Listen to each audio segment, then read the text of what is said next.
ಎಲ್ಲರಿಗೂ ನಮಸ್ಕಾರ. ಮಕರ ಸಂಕ್ರಾಂತಿಯ ಹಬ್ಬದ ಶುಭಾಶಯಗಳು.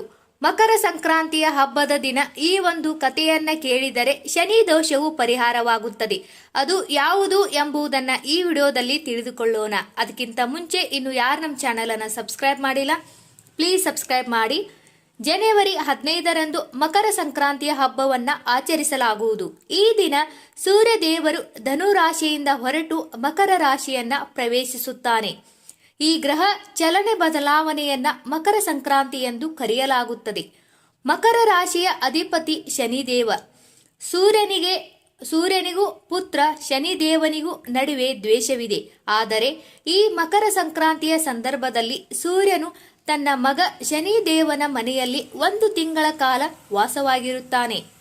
ನಂತರ ಅವನು ಕುಂಭರಾಶಿಗೆ ಹೋಗುತ್ತಾನೆ. ಮಕರ ಸಂಕ್ರಾಂತಿಯ ದಿನದಂದು ಸೂರ್ಯದೇವನು ತನ್ನ ಮಗ ಶನಿದೇವನನ್ನ ಭೇಟಿಯಾಗಲು ಬರುತ್ತಾನೆ. ಶನಿದೇವನಿಗೂ ಮತ್ತು ಸೂರ್ಯದೇವನಿಗೂ ಹೊಂದಿಕೆಯಾಗುವುದಿಲ್ಲ. ಒಮ್ಮೆ ಕೋಪದ ಭರಾಟೆಯಲ್ಲಿ ಸೂರ್ಯದೇವನು ಶನಿದೇವ ಮತ್ತು ಅವನ ತಾಯಿ ಛಾಯಾಳ ಮನೆಯನ್ನು ಸುಟ್ಟು ಹಾಕಿದ್ದನು. ಆದಾಗ್ಯೂ ನಂತರ ಸೂರ್ಯದೇವನು ಶನಿದೇವನಿಗೆ ಮಕರ ಸಂಕ್ರಾಂತಿಗೆ ಸಂಬಂಧಿಸಿದ ವರವನ್ನು ನೀಡಿದರು. ಈ ದಂತಕಥೆಯನ್ನ ಓದುವುದಾದರೆ, ಶನಿದೇವನಿಗೆ ವಿಶೇಷವಾದ ವರವಿದೆ. ಶನಿದೇವನ ಬಣ್ಣ ಕಪ್ಪು. ಇದರಿಂದಾಗಿ ಆತನ ತಂದೆ ಸೂರ್ಯದೇವನಿಗೆ ಶನಿ ಎಂದರೆ ಇಷ್ಟವಿಲ್ಲ. ಹೀಗಾಗಿ ಸೂರ್ಯದೇವ ಶನಿಯನ್ನು ತಾಯಿ ಛಾಯಾಳಿಂದ ಬೇರ್ಪಡಿಸಿದ್ದ.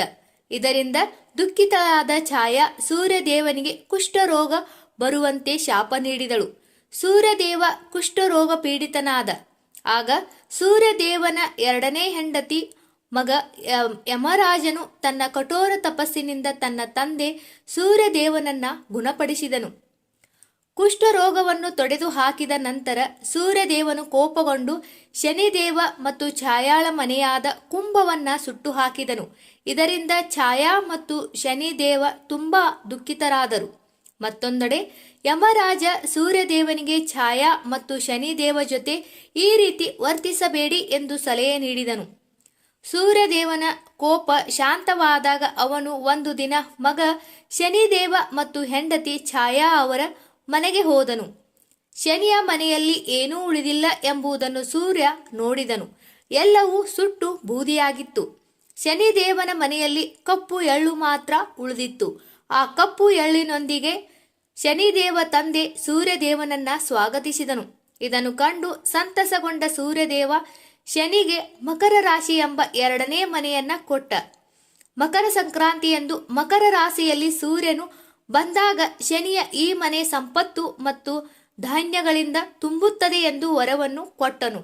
ಅಲ್ಲದೆ ಈ ದಿನ ಸೂರ್ಯ ದೇವರನ್ನ ಕಪ್ಪು ಎಳ್ಳಿನಿಂದ ಪೂಜಿಸುವ ವ್ಯಕ್ತಿಯ ಎಲ್ಲಾ ತೊಂದರೆಗಳು ದೂರವಾಗುತ್ತವೆ ಎಂದು ಹೇಳಲಾಗುತ್ತದೆ. ಮಕರ ಸಂಕ್ರಾಂತಿಯಂದು ಸೂರ್ಯದೇವನು ಮಕರ ರಾಶಿಯಲ್ಲಿ ಶನಿದೇವನ ಮನೆಗೆ ಪ್ರವೇಶಿಸಿದಾಗ ಅವನ ಇಡೀ ಮನೆ ಸಂಪತ್ತು ಮತ್ತು ಧಾನ್ಯಗಳಿಂದ ತುಂಬಿತ್ತು. ಇದರಿಂದಾಗಿ ಪ್ರತಿ ವರ್ಷ ಮಕರ ಸಂಕ್ರಾಂತಿಯಂದು ಸೂರ್ಯನಿಗೆ ಕಪ್ಪು ಎಳ್ಳು ಮತ್ತು ಎಳ್ಳುಂಡೆಗಳನ್ನು ದಾನ ಮಾಡಲಾಗುತ್ತದೆ.